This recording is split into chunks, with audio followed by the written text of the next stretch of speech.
Suzerain is a gripping and groundbreaking political drama where you play as the newly elected president of Sordland, a country that is teetering between prosperity and collapse, between authoritarianism and freedom, or anywhere in between. But Rizia takes that foundation and builds something even more dynamic, more reactive, and much more player-driven. In this video, I want to talk about why Rizia is a lot more than just a Suzerain DLC, but actually uses the mechanics and adds new ones to meaningfully change the formula of the game. First, I want to talk a bit about what made Suzerain so great. I do cover this much more fully in my other video, talking about why Suzerain is the best political simulator on the market, so do feel free to check that out. I'll go ahead and link it. But one of the reasons that Suzerain is so strong is that they have great writing and world building. The world that Suzerain inhabits is a world in the 1960s, a lot like ours was in the 1960s. It's a world stuck in a cold war between free market capitalism and communism.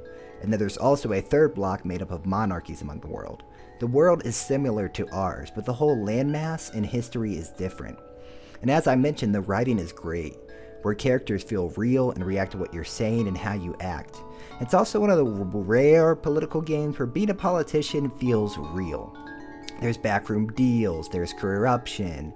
Your administration's actions determine the fate of the country and economy. You choose what path your country takes while navigating personal and political issues that affect everything.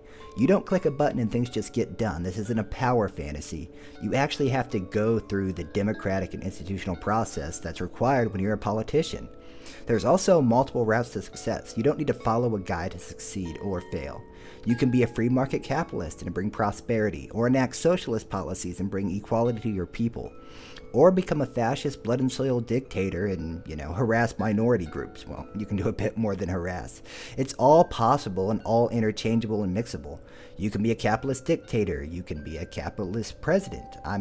The game allows you to do anything, and it doesn't lecture you or say no. It's full of political possibilities. Suzerain showed us that a political game could feel real. It's much more deeper than just a political simulator. It's a politician simulator. But it also revealed a couple of limitations after you play that first time, like some choices really not mattering that much. There's not a lot of reactivity, but I think that's where Rizia comes in and where it shines. While Suzerain gave us somewhat the illusion of total control as president of a country, Rizia makes that control real. Almost every decision you make in Rizia, from policy shifting to how you handle a meeting, pulling outwards in ways that you can feel now and later in the game. Every action you take affects everything. What Suzerain is somewhat similar to that, but Rizia takes a natural step forward. The systems are just more dynamic. Like in Suzerain, your ability to influence the economy is limited. You have a budget tab that allows you to allocate funding across ministries, but you don't earn money each turn to show tax money coming in. There's also a hard ceiling on how much money you can access in a given playthrough.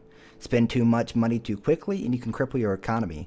But strangely, this doesn't have to stop you from pushing through sweeping political reforms. Other than a couple of big construction projects and funding ministries, money isn't too much of a concern. In Rizia, partially due to being king, you gain money every turn, which you can then use to order edicts at any time, like building construction projects or changing how the military is structured, or affecting the religious structure of the nation's church and how your nation views religion. And there's also multiple resources that the government uses to enact change. Things like authority, which is a gamified version of the political capital you have. You also have the resource energy, which funds your industries or can be traded away to gain more money. Now, again, you could argue that in a presidential republic like Sordland, it makes sense that the executive doesn't have full control over the economy or infrastructure. You don't live in a communist, centralized control country. And that does fit the lore, but, let's be honest, it's also a design limitation. Giving the player full command over executive orders and executive actions would require Suzerain to completely restructure its narrative flow. Rizia, on the other hand, embraces that complexity. Like in Suzerain, you start as a president with the power to enact executive orders, which if you don't know what that is, the president, I'll use America as an example because that's what I know the most about. The president can issue executive orders at any time for any reason, and as long as they're not declared unconstitutional, they're basically allowed to go through over certain matters. It's much the same in Swordland. You're allowed to make executive orders, canonically, whenever you want. There's nothing that can stop you. But in game, you only have one chance to actually use them, and you can only sign up to 3. Realistically, you could order as many as you want anytime in game, but it would completely change the game and require scenes to be rewritten. Rizia's new systems are the logical upgrade to the base Suzerain system, where you have a more active hand in management and where you can actually use the full power of an executive. Now, I do understand in Rizia, you play as a king. You naturally have more power. But in Suzerain, you would realistically have more power as well as the president of Swordland, and more opportunities to enact your will on the nation.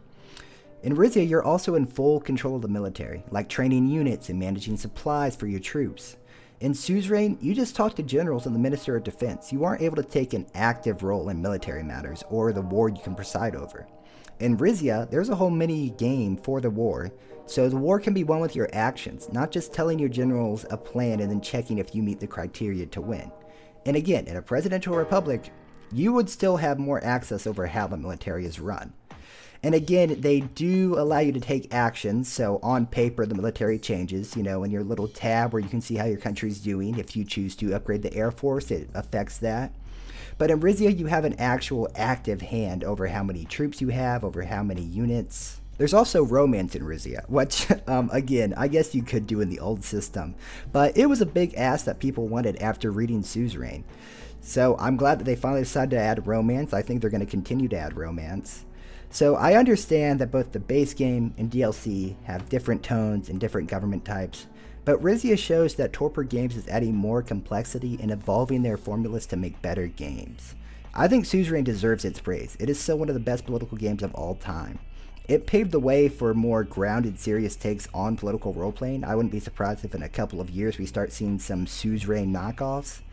But I think that Rizia really takes the groundwork and runs with it. It offers a much more sandbox approach of real political control and strategic complexity, and having real player-driven consequences. It doesn't just build on Suzerain. I think it sort of redefines what a political sim can be like. I think Suzerain was much more like the proof of concept, and then Rizia is the fully realized vision. And that's why Suzerain walked so Rizia could run. I'll say that again. So that's all I have. I know a bit of a shorter one, but, what are you going to do? Again, thank you so much for watching. Please like and subscribe, and remember that Jesus loves you.